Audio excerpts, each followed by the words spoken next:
প্রিয় অষ্টম শ্রেণীর শিক্ষার্থীরা, শুভেচ্ছা নিও। আজকে আমি তোমাদের 2025 সালের বাংলাদেশ ও বিশ্ব পরিচয় বিষয়ের নতুন বই থেকে সপ্তম অধ্যায় সামাজিকীকরণ এর কাজগুলো সমাধান করে দেব। প্রথমে তোমাদের বলবো, যারা আমার চ্যানেলটি সাবস্ক্রাইব করো না তারা আমার চ্যানেলটি সাবস্ক্রাইব করবে এবং আমার সাথে থাকবে। তাহলে চলো আমরা ক্লাস শুরু করি। সপ্তম অধ্যায় সামাজিকীকরণ। তোমরা এগুলো বাসায় রিডিং পড়ে নিও। আজকে আমি তোমাদের পার্ট 1-এর একটি কাজ দেয়া আছে, এই কাজটি সমাধান করে দেব। সামাজিকরণের ক্ষেত্রে বিভিন্ন প্রতিষ্ঠানের ভূমিকা উল্লেখ করো। তাহলে চলো এখন আমরা এর সমাধান দেখে নিই।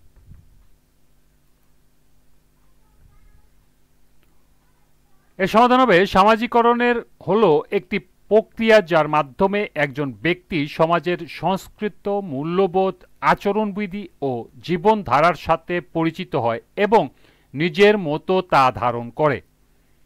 এই প্রক্রিয়ায় বিভিন্ন প্রতিষ্ঠান গুরুত্বপূর্ণ ভূমিকা পালন করে। সামাজিকরণের ক্ষেত্রে বিভিন্ন প্রতিষ্ঠানের ভূমিকা নিম্নে উপস্থাপন করা হলো। 1. পরিবার। খাদ্যাভ্যাস, পোশাক পরিচ্ছদ, ধর্মচর্চা, শিক্ষা গ্রহণ ইত্যাদি বিষয়গুলো সম্পর্কে পারিবারিক সংস্কৃতির প্রতিফলন সরাসরি ব্যক্তির উপরে পড়ে। এজন্যই বলা হয় সামাজিকরণের সর্বাপেক্ষা শক্তিশালী বাহন হচ্ছে পরিবার। 2 হলো প্রতিবেশী।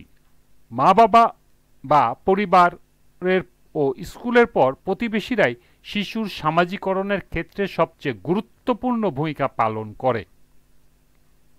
চারপাশের মানুষ, আচার আচরণ ও রীতিনীতি দেখতে দেখতে শিশু বেড়ে ওঠে। এভাবেই সে সহজেই সমাজের রীতিনীতি শিখে যায়। 3. স্থানীয় সমাজের বিভিন্ন উপাদান। স্থানীয় সমাজের বিভিন্ন উপাদানের মধ্যে রয়েছে সাহিত্য সমিতি, সাংস্কৃতিক সংঘ, খেলাধুলার ক্লাব, সঙ্গীত শিক্ষা কেন্দ্র, বিজ্ঞান ক্লাব প্রভৃতি। স্থানীয়ভাবে গড়ে ওঠা এইসব সংগঠন ব্যক্তির চিন্তা, দৃষ্টিভঙ্গি ও আচার আচরণের উপর গভীর প্রভাব ফেলে। 4 হলো সমবয়সী সঙ্গী। শৈশবে সমবয়সীদের সঙ্গে খেলাধুলার আকর্ষণ থাকে অপ্রতিরোধ্য। এভাবে খেলার সাথীরা একে অপরের কাছ থেকে অনেক কিছু শিখে। কথাবার্তা, আচার আচরণ, চালচলনের ক্ষেত্রে তারা একে অন্যকে প্রভাবিত করে। 5. শিক্ষা প্রতিষ্ঠান। বিদ্যালয় থেকে শুরু করে বিভিন্ন ধরনের শিক্ষা প্রতিষ্ঠান শিক্ষার্থীরা পরস্পরের সাথে মিলিত হওয়ার সুযোগ পায়। শিক্ষা প্রতিষ্ঠানে শিক্ষার্থীর ভাষা, পারস্পরিক সহযোগিতা, সহমর্মিতা, দেশপ্রেম ও নেতৃত্ব দেওয়ার মতো গুণাবলী অর্জন করতে পারে। 6. রাজনৈতিক প্রতিষ্ঠান। রাজনৈতিক দল, নেতৃত্ব ও আন্দোলন সংগ্রাম ব্যক্তিরা সামাজিকরণে গুরুত্বপূর্ণ ভূমিকা রাখে। মানুষকে সচেতন ও সংগঠিত করার মাধ্যমে নাগরিক দায়িত্ব ও কর্তব্য পালনে উদ্বুদ্ধ করে।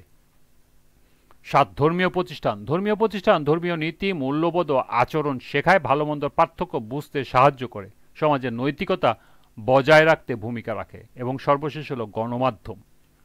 টেলিভিশন, ইন্টারনেট, পত্রিকা, রেডিও ইত্যাদির মাধ্যমে বিভিন্ন সাংস্কৃতিক মূল্যবোধ ও আচরণ প্রচার হয়। আধুনিক যুগে এটি একটি শক্তিশালী সামাজিকরণ মাধ্যম। এই ছিল এই কাজের সমাধান। আজকের ক্লাসটি এ পর্যন্তই।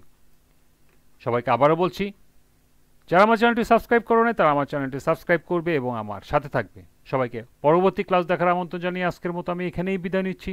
আল্লাহ হাফেজ।